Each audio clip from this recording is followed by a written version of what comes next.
Hi, I'm Effie and this video is going to be a spring reset of my library, I guess. So in December just gone, I did a massive unhaul where I went through my shelves and tried to create a pile of books to unhaul that was as tall as me, which I succeeded in doing and I'm very happy about. But here's the thing, I am notoriously bad about not getting around to doing things. So all of those books are sitting in a pile ready for me to organise and actually literally unhaul them. And it wouldn't be so bad, except that's not the only pile. I do fairly regular trimmings of my shelves to make sure that the books that are on the shelves in my library represent books that I've either read and loved or still want to pick up at some point in the future. And I will say that my unhauls are getting smaller and smaller each time I do them because I'm being a lot more considered in the books that I buy. So I'm ending up with fewer books that I'm like, maybe. And it's a lot more of books that I either desperately want to read or I happen to have already read. But the amount of unhaul books that are currently sitting in my library is getting a little bit intense for me. And I do get people ask, what do I do with the books after I unhaul them? So as someone who doesn't drive and gets really bad anxiety about leaving the house to the point that I maybe leave my house once a month, 2 times a month at a push, it can be difficult for me to physically unhaul my books. Thankfully, I do have a supportive spouse, so something like Vinted, where you have to drop the parcels off at a parcel shop, is an option for me because I can get him to drop them off. But I don't have the means to be able to donate large quantities of books to the charity shop. So for me, I'm relying on the secondary market and also companies that buy your used books. So in this video, I am going to be doing a very small unhaul of books that I've been thinking about pulling off my shelves for a while and I think it's time. And then what we're going to be doing is we're going to be looking at what my research tells me are the 4 best apps that you can scan your items and they will buy them from you. And we are going to be comparing and contrasting, seeing how much you get. I have got experience with 2 of the companies and I would say that they're not bad. They do collections for larger, I guess they call them orders, which is very, very useful. But it is worth noting that you're lucky to get as high as 10 pence for a book. So a lot of time these are things that you literally just want out of your property. And I figured since I'm doing a massive spring reset, I will also try going through my DVD collection that has been sitting in my cellar for the past few years. So let's start by running through the books that I am adding to my unhaul. So we have Harvest of Sighs by Sierra Simone. This is basically just a duplicate because I managed to find all 4 books in the Thornchapel series on Vinted for a price that felt reasonable to me. So I am getting rid of the 1 book in the Thornchapel series that was a duplicate, and that is this book. Belljar by Sylvia Plath. I did enjoy this at the point that I read it. However, it's been pointed out that this book contains a lot of racism and Plath herself was racist, which is not something I particularly want on my shelves. And like realistically, I'm never going to reread it either, so I don't need a copy in my home. The Spice Road by Maya Ibrahim. I think this book could have potential and I could be interested, but something that I'm trying to be more thoughtful with when it comes to my book boxes, and this is the, I think, Fairy Loot edition, is that thinking about whether I am going to want a special edition of the book, and I think 9 times out of 10 I'm not likely to love a book enough that I need the special edition of said book. So whilst this may be a book I enjoy, I don't know. It's one that I haven't got around to reading for whatever reason. I just haven't reached for it. It may be a book I end up enjoying, but I don't think I'm going to enjoy it enough to warrant having a special edition of it. He Started It by Samantha Downing. This was a book that I read for the video project where I read my best friend's best and worst books of 2023. And I mean, the fact that I'm unhauling it probably tells you everything. I did not have a good time with this. So, good riddance to it. And then Blood Orange was for the same video, and I actually DNF'd it. I couldn't get further than the point that I got in this book because it was just so not my tastes. Fourth Wing, this is the Sprayed Edges edition from Waterstones. Honestly, I picked this up because I was like, oh, maybe I'll want it. And then I kind of, when it eventually arrived, I didn't want it anymore. And then I kind of forgot about it for so long that I can't return it to Waterstones. So I'm just going to kind of stick it on Vinted and someone can get it for pretty much the price I paid for it. Lawless and Tilly, The Secrets of the Dead. This was a book that I read when I was in secondary school. And I remembered it having a really shocking twist and it being really impactful. But I actually reread it at the end of last year and it's nowhere near as good as I had remembered it. It's not the kind of thing that I enjoy anymore, and unfortunately it's one of those where a book that I enjoyed in my childhood should have stayed in my childhood because there was literally no value from me reading it, and that is a shame, but off it goes. Shame on You by Amy Haydendrich. This was a book that I remember my best friend hating, and my intention was to do a hate read of it and we could kind of laugh and joke about it.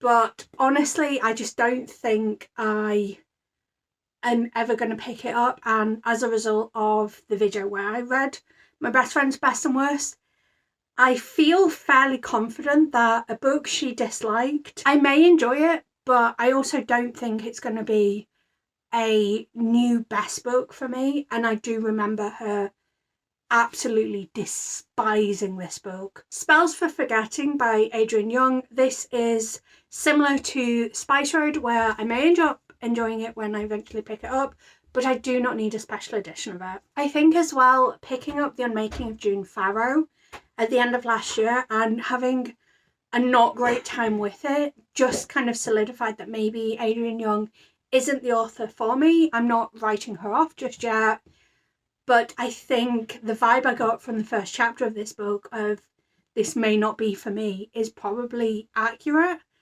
and it's not worth me keeping this book around. Shrines of Gaiety by Kate Atkinson. This was a Goldsboro edition and it's got some fluff on it.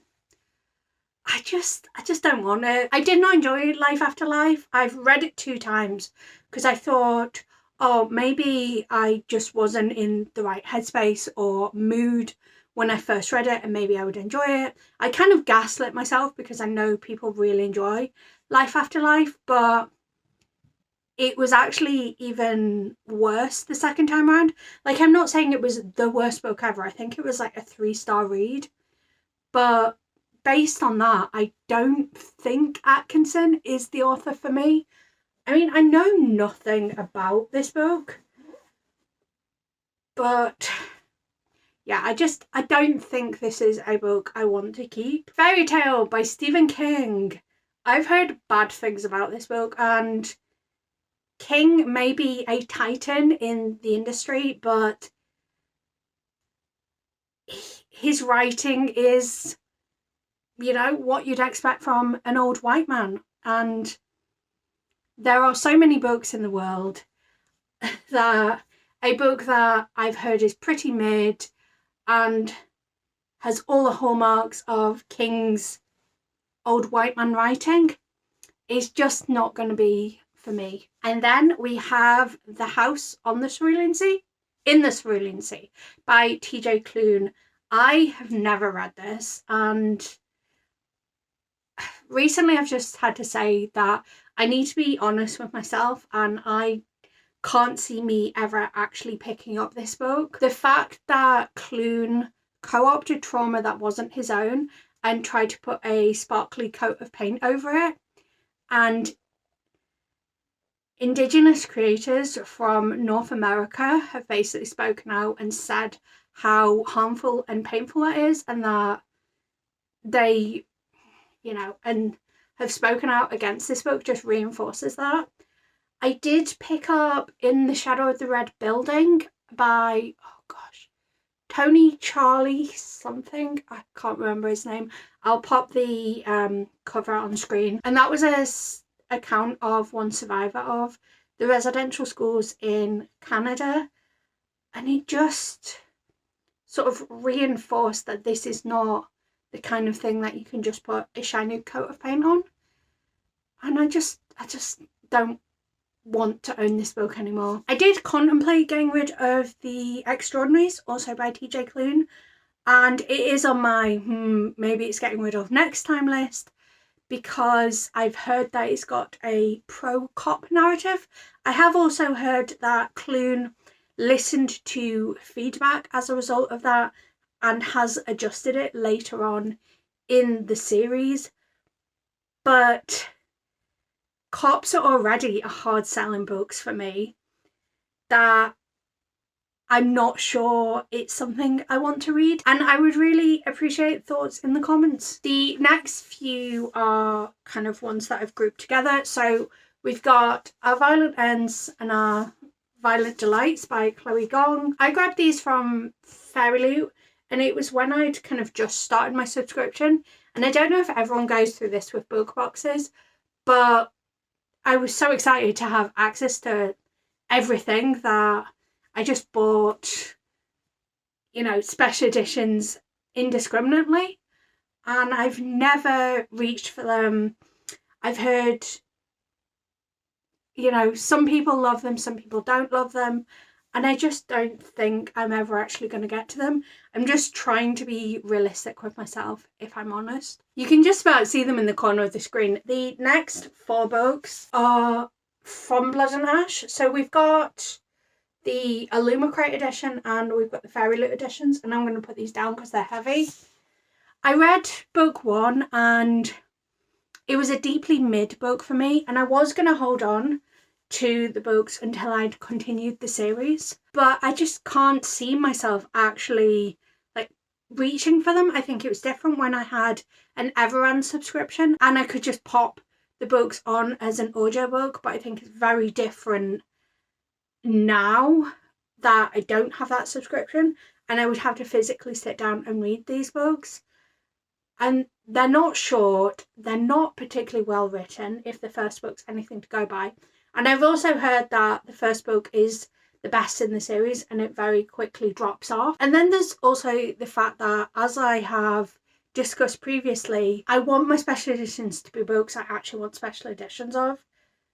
And that's not these books. Already from book 1, I know that these aren't books I want special editions of.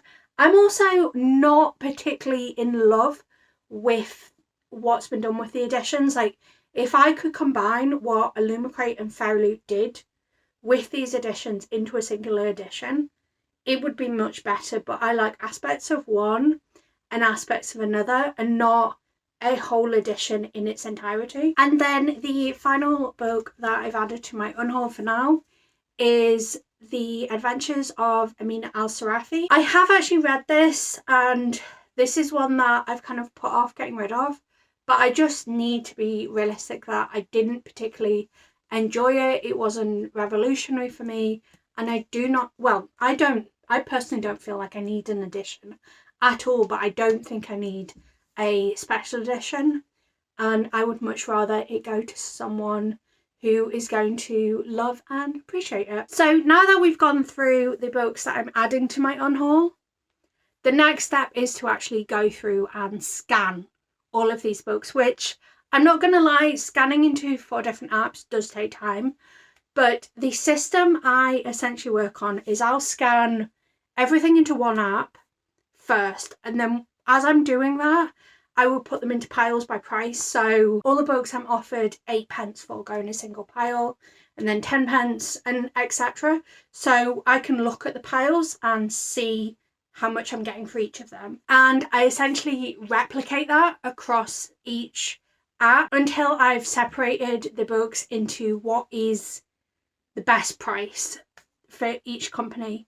Hopefully that makes complete sense. And I think to make it easier for myself as well, what I'm going to do is I happen to have 4 different colour post-it notes. So I'm going to write the price on the different post-it notes, and I'm going to use a colour for each post-it note. So the 4 apps I'm going to be trying are WeBuyBooks and Ziffit, which I have previous experience with and they work really well.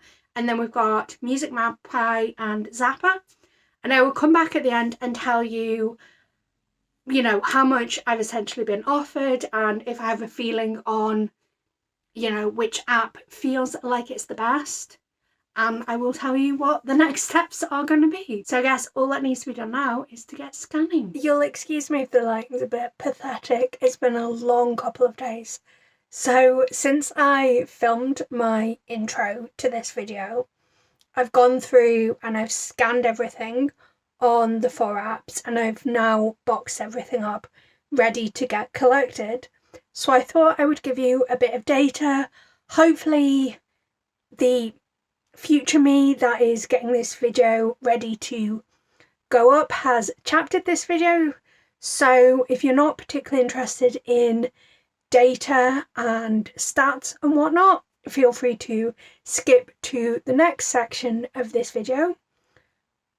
But if you are interested in how much each company's offering, the average of the things that I was checking that they are offering and things like that, stick around. So the total number of DVDs that I was trying to get rid of was 283.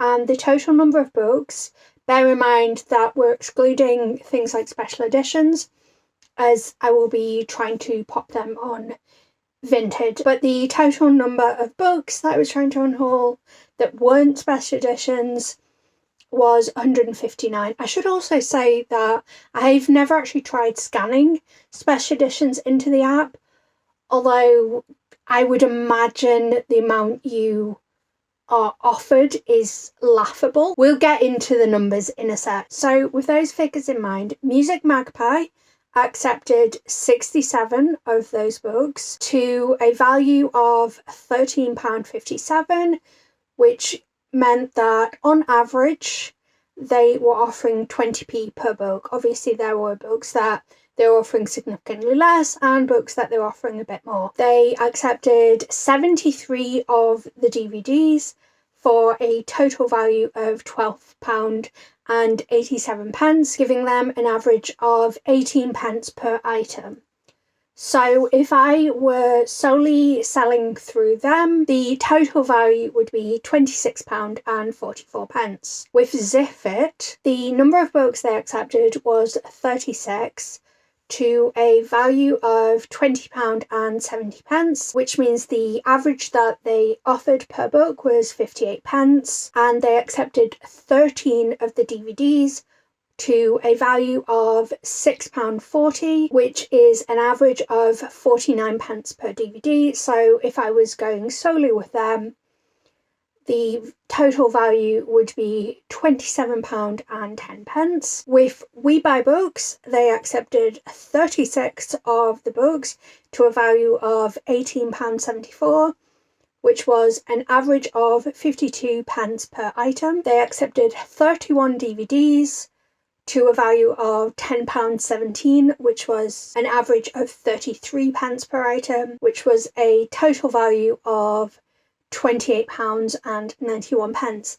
And then finally Zapper accepted 124 of the books to a value of £29.66, which was an average of 24p per item, and they accepted 178 DVDs to a value of £3.94, which was an average of £2. It's worth noting that there were, I think, over 100 DVDs that they simply offered a penny per DVD. So if I was going with Zapper, my total trade value would be £33.60. Of the items that I was checking, there were 21 books that none of the companies accepted, and there were 69 DVDs that none of the companies accepted. I feel like there's a couple of things to note. One, I think the stats kind of speak for themselves over which company you choose to use for.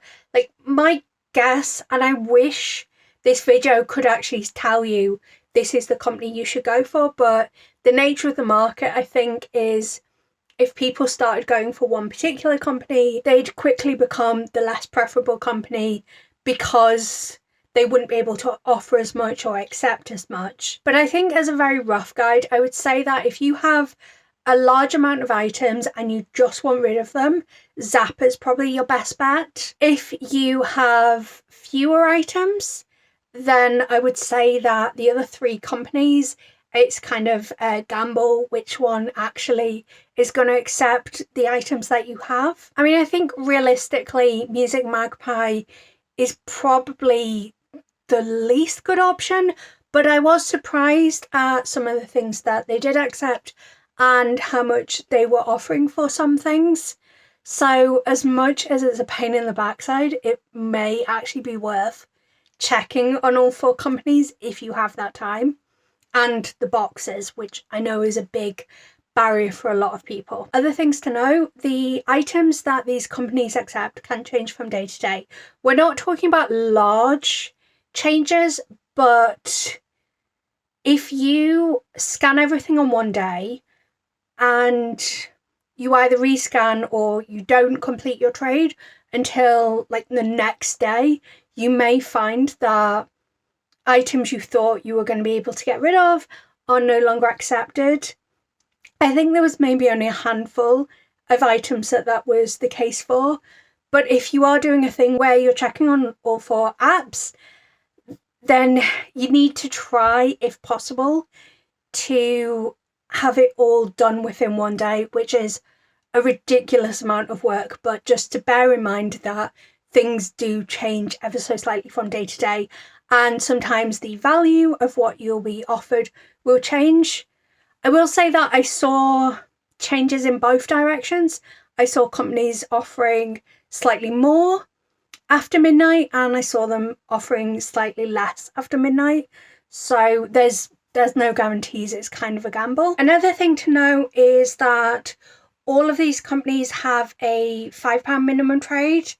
I think it's relatively easy to get to the £5 with all except for Zapper, but that's also depending on if you are trying to get rid of DVDs or not, because each company says that a box can only be 15 kilograms, but whereas the other companies will let you send off multiple boxes from a singular trade, working on the assumption of 3 boxes.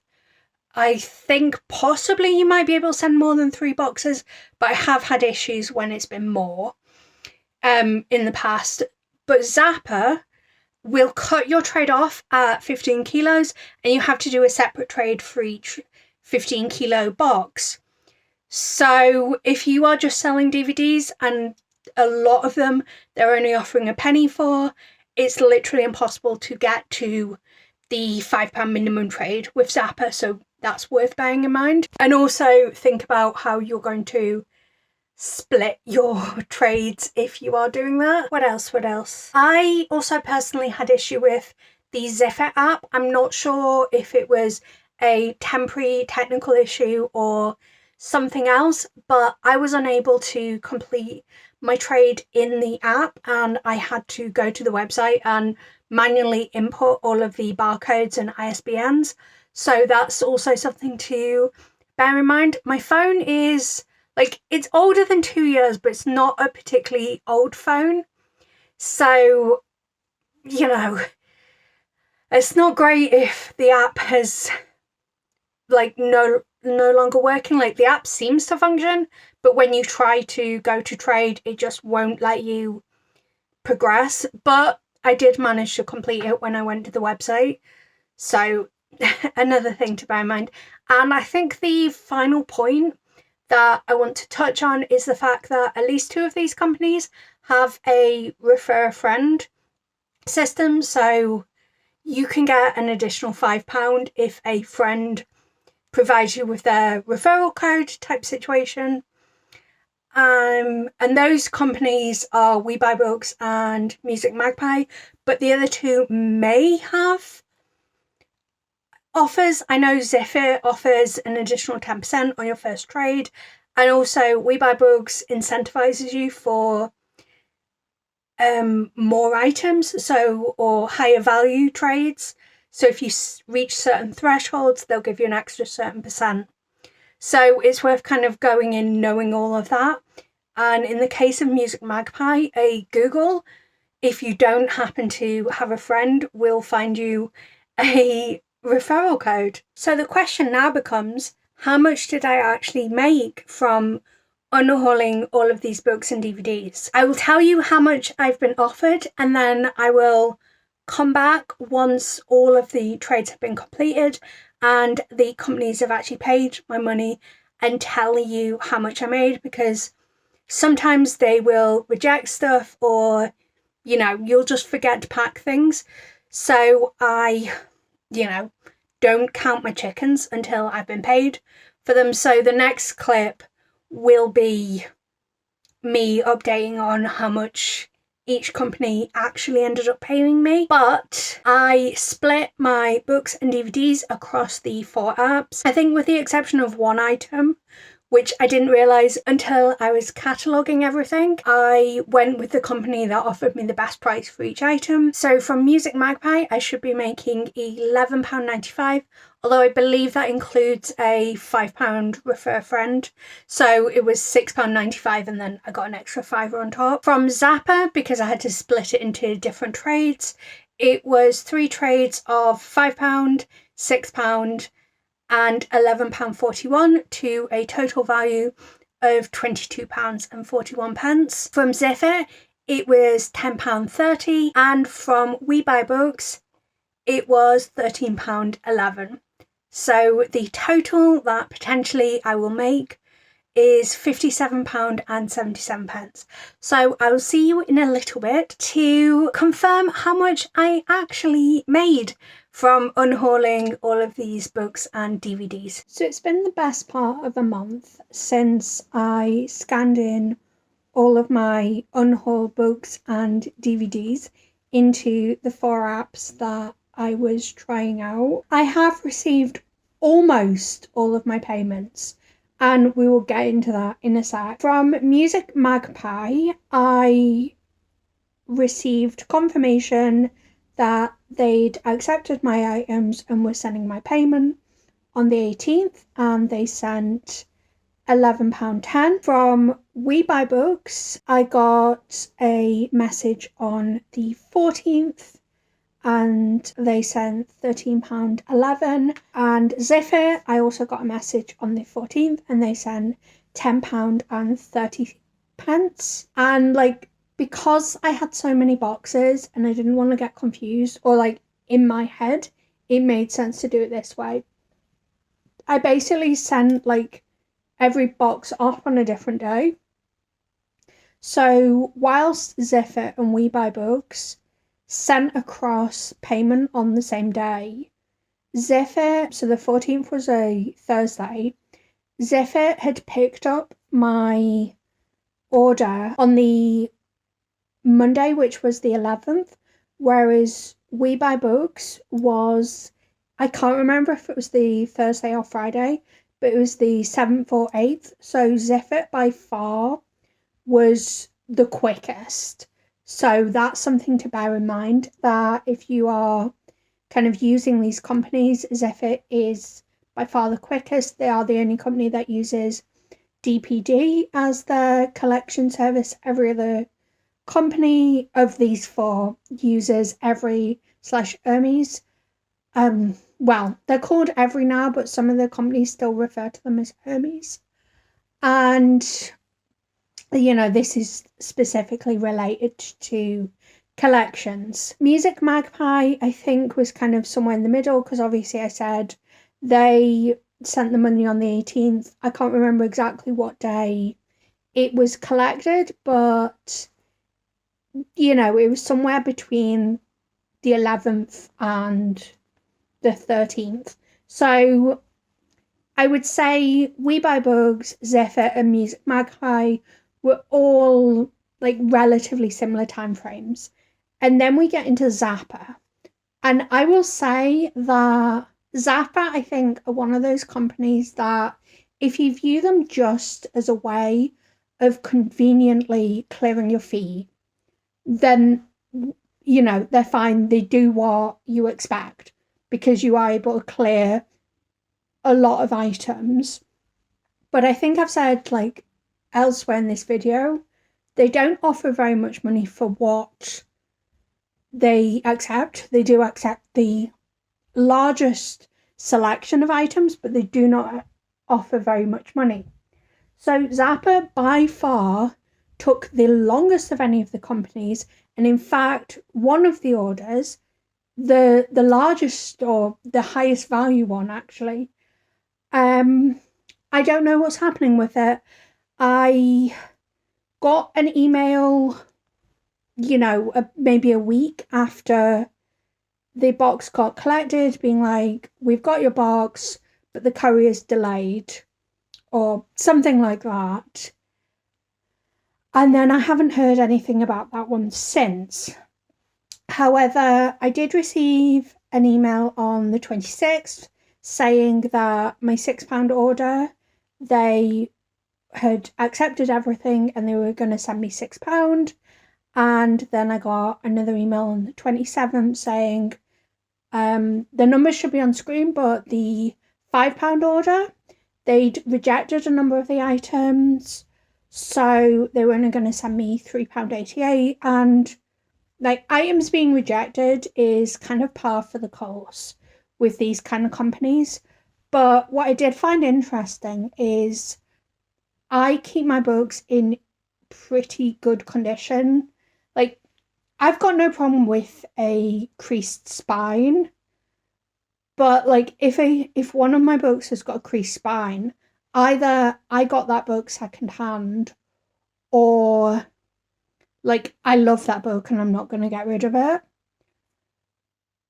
But like that would be the extent of any damage of books on my shelves, is potentially like a creased spine. I do not dog ear my pages.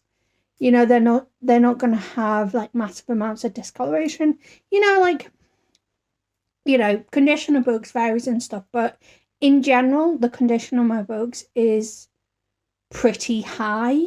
So what I thought was interesting was in the £5 order, the one that had items rejected, some of the items that were rejected were books. And I'm going, I don't see that, considering like the condition of these books shouldn't be anywhere near the point you go, oh yeah, we're rejecting them because they're in a rubbish condition.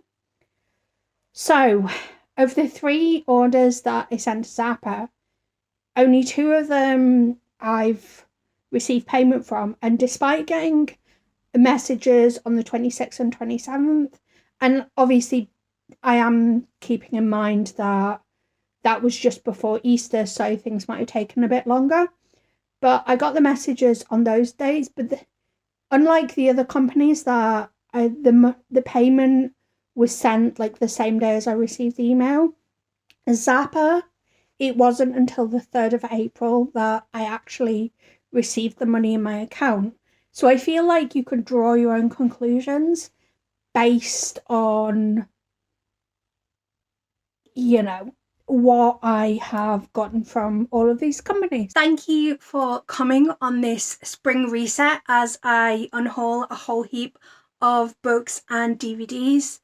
I hope you enjoyed it and maybe got some information on what apps you might want to try the next time you are doing an unhaul, be that books, DVDs.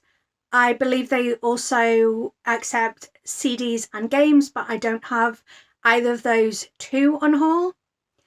If you have any suggestions for other companies that might be worth trying out in the future, bearing in mind that the vast majority of my Unhaul is now gone, and I think probably I'm largely going to be unhauling via Vinted because I don't have the scale of items to use any of these apps, or at least I don't expect to.